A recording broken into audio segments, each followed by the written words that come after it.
Hello students, आप सभी का संदीप जैन क्लासेस में एक बार फिर से स्वागत है।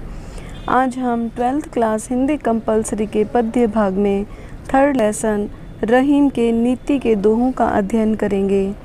रहीम, इनका जन्म सन 1556 ईस्वी में और मृत्यु सन 1626 ईस्वी में हुई। रहीम का पूरा नाम अब्दुल रहीम खान खाना था। इनके पिता बैरम खान ने मुग़ल बादशाह हुमायूं की मृत्यु के बाद अकबर के संरक्षक का दायित्व निभाया था। रहीम बचपन से ही साहित्य प्रेमी और बुद्धिमान थे।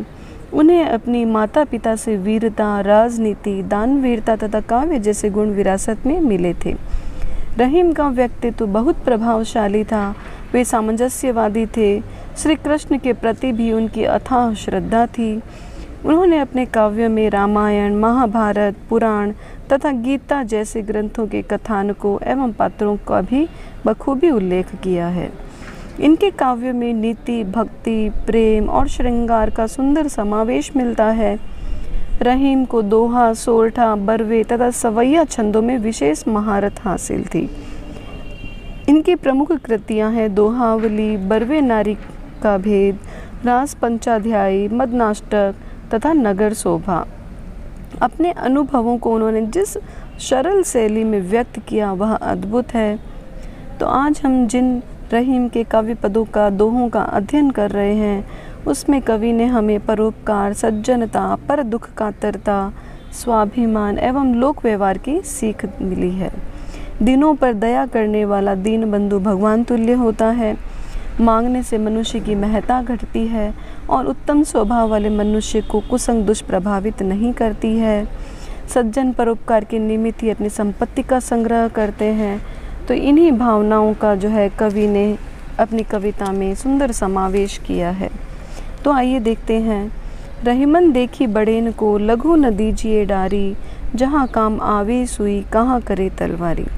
इसमें रहीमदास जी कह रहे हैं कि रहीमन देखी बड़ेन को, हमें जो है बड़ी वस्तुओं को देखकर लघु न दीजिए डारी। लघु अर्थात छोटी, डारी का मतलब होता है त्यागना, कि बड़ी वस्तुओं को देखकर हमें छोटी वस्तुओं को त्यागना नहीं चाहिए। जहाँ काम आवे सुई, कहाँ करे तलवारी। तो इन्होंने एक उदाहरण दिया कि जहाँ पर सुई के द्वारा जिस कार्य को किया जा सकता है, कहाँ करे तलवारी, तो उस कार्य को हम तलवार के माध्यम से नहीं कर सकते। तो इसीलिए हमें कोई छोटी वस्तु है तो उसके आकार को देखकर उसे त्यागना नहीं चाहिए। फिर हम देखेंगे, एके साधे सब सदे, सब साधे सब जाए, रहीमन मूल ही सींची बो, फूले फले अघाए। तो इस दोहे में रहीमदास जी ने बतलाया है कि हम कोई भी कार्य करते हैं तो एक ही कार्य को संपूर्ण ध्यान से हमें करना चाहिए, जिससे हमारे बाकी सारे कार्य भी सफल हो जाते हैं। तो रहीमदास जी कहते हैं कि एके साधे सब सधे। साधे का अर्थ होता है साधना या ध्यान। तो वो कह रहे हैं कि एके साधे सब सधे, कि अगर हम कोई एक कार्य कर रहे हैं तो उस कार्य को संपूर्ण ध्यान से, साधना से करेंगे तो सब सधे, तो बाकी सारे हमारे कार्य भी संपूर्ण हो जाएंगे, सफल होंगे। सब साधे सब जाए, लेकिन अगर हम सभी कार्यों को एक साथ करेंगे तो सब जाए, तो सारे कार्य जो है हमारे वह निष्फल हो जाएंगे। रहीमन मूल ही सींची बो, फूले फले अघाए।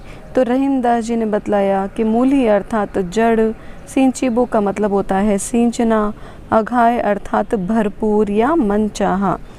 तो कवि ने उदाहरण दिया कि मूल ही सींची बो, फले फूले अघार, की कोई वृक्ष है, उसकी अगर हम जड़ को सींचेंगे तो उससे हमें फूले फले अघाए, हमें भरपूर मन चाहे फल और फूलों की प्राप्ति होगी। तो इसीलिए हमें कोई भी कार्य करते हैं तो उस एक कार्य को ही ध्यान पूर्वक हमें करना चाहिए, जिससे हमारे बाकी संपूर्ण कार्य भी सफल हो जाएंगे।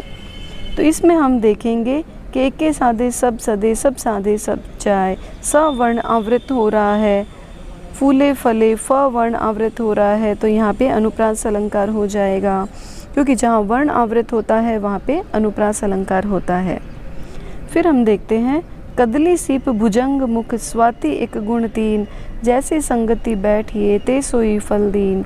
यहाँ पे कवि ने संगति का महत्व बतलाया है कदली, केला, सीप का अर्थ होता है मोती, भुजंग सांप, स्वाति एक नक्षत्र की बूंद है, तेसोई का अर्थ होता है वैसा। तो अब कवि कह रहे हैं कि कदली, सीप, भुजंग, मुख, स्वाति एक गुण 3 कि स्वाति नक्षत्र की एक बूंद जब कदली के मुख पे पड़ती है तो केला बनती है, सीप के मुख पे पड़ती है तो मोती बन जाती है, और वही नक्षत्र की बूंद जब सांप के मुख पे पड़ती है तो जहर बन जाती है, विष का रूप ले लेती है। तो इसी तरह से कवि कह रहे हैं कि स्वाति नक्षत्र एक बूंद अलग अलग संगति पाकर और उनकी संगति से वह वैसा ही रूप धारण कर लेती है। जैसी संगति बैठिए तैसो ही फल दीन कि मनुष्य जैसी संगति में रहेगा वह उसी प्रकार का फल प्राप्त करेगा, अर्थात जैसी संगति में रहेगा वह वैसा ही आचरण करेगा। फिर हम देखेंगे काज परे कछु और है, काज सरे कछु और, रहीमन भंवरी के भय नदी सिरावत मोर। इसमें कवि ने बतलाया कि मनुष्य जब किसी से मनुष्य का स्वार्थ होता है तो उसके प्रति उसका आचरण अलग होता है, और जब स्वार्थ निकल जाता है, कार्य पूर्ण हो जाता है, तो उसका जो है स्वभाव, उसका व्यवहार उससे अलग होता है। काज का अर्थ होता है काम, परे अर्थात पढ़ना, सरे का अर्थ होता है निकल जाना, भंवरी का अर्थ है अग्नि की परिक्रमा, और सिरावत अर्थात बहा देना।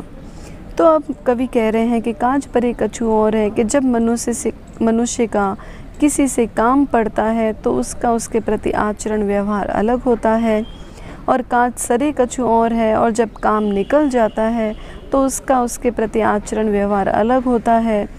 तो इन्होंने उदाहरण दिया कि रहीमन भंवरी के भय नदी सिरावत मोर, कि जिस तरह से विवाह के समय दूल्हे के सिर पे जो मुकुट धारण किया हुआ होता है उसको जब तक विवाह की परिक्रमा नहीं होती, अग्नि के फेरे नहीं होते, तब तक तो दूल्हा उसको सिर पर धारण करके रखता है।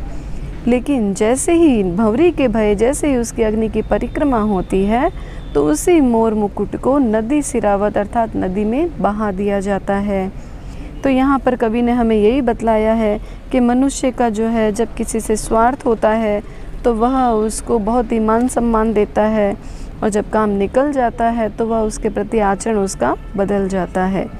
तो यहाँ पर भी काज परे कछु और, काज सरे कछु और का वर्ण आवृत हो रहा है, तो यहाँ पर अनुप्रास अलंकार हो जाएगा।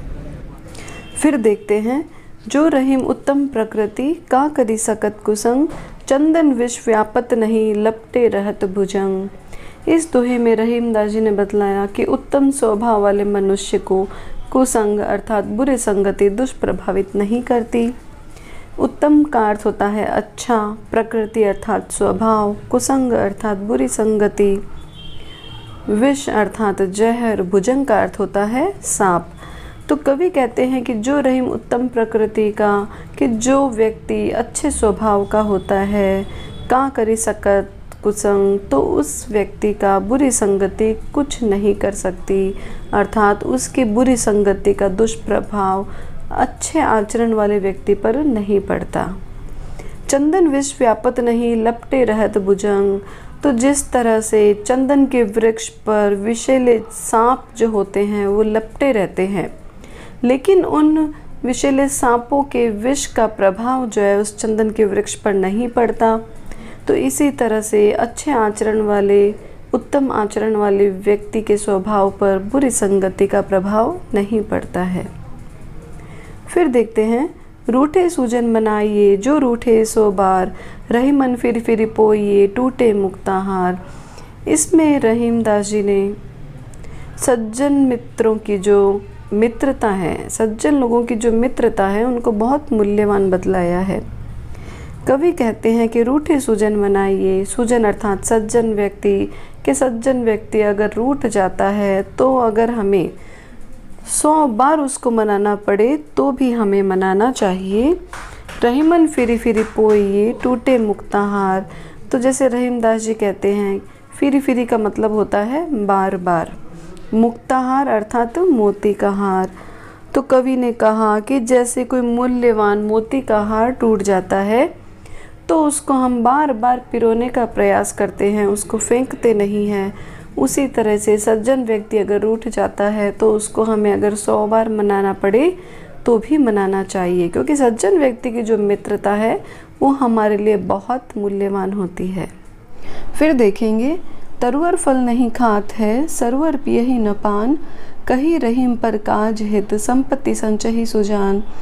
इस दोहे में रहीमदास जी ने बतलाया कि सज्जन पुरुष अपनी संपत्ति का संग्रह हमेशा दूसरों के हित के लिए करते हैं। तो कवि कहते हैं कि तरुअर फल नहीं खाते, सरबर पियहि न पान। तरुअर अर्थात वृक्ष, सरबर अर्थात सरोवर, और पान का अर्थ होता है पानी। तो कवि कहते हैं कि तरुअर फल नहीं खाते, कि वृक्ष अपने फल स्वयं कभी नहीं खाते, सरबर पियहि न पान, और सरोवर अपना पानी स्वयं कभी नहीं पीते हैं। कही रहीम पर काज हित, संपत्ति संचहि सुजान। पर काज का अर्थ होता है दूसरों के काम के लिए, संचहि अर्थात एकत्रित करना, संचित करना, सुजान अर्थात सज्जन लोग। तो कवि कहते हैं कि सज्जन लोग जो है संपत्ति संचहि सुजान, सज्जन लोग संपत्ति का संग्रह पर काज हित, दूसरों के हित के लिए, दूसरों के काम के लिए एकत्रित करते हैं।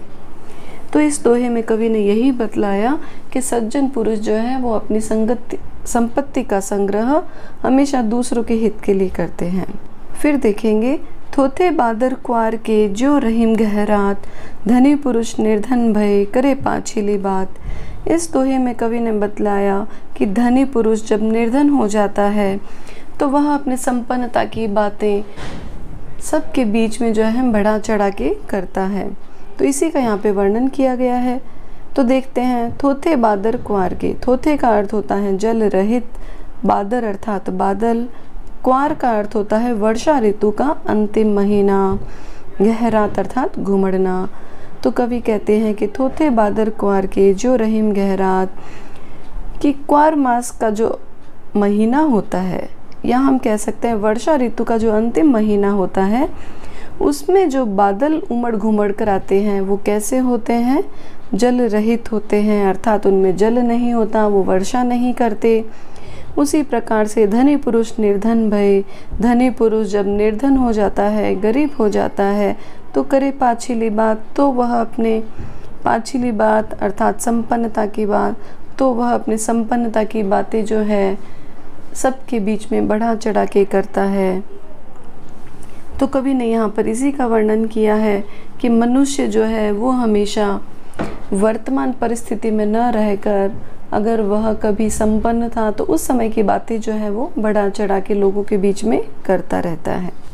तो इस तरह से हम देखेंगे कि इन दोहों में कवि ने बतलाया कि उत्तम स्वभाव वाले मनुष्य को बुरी संगति दुष्प्रभावित नहीं करती।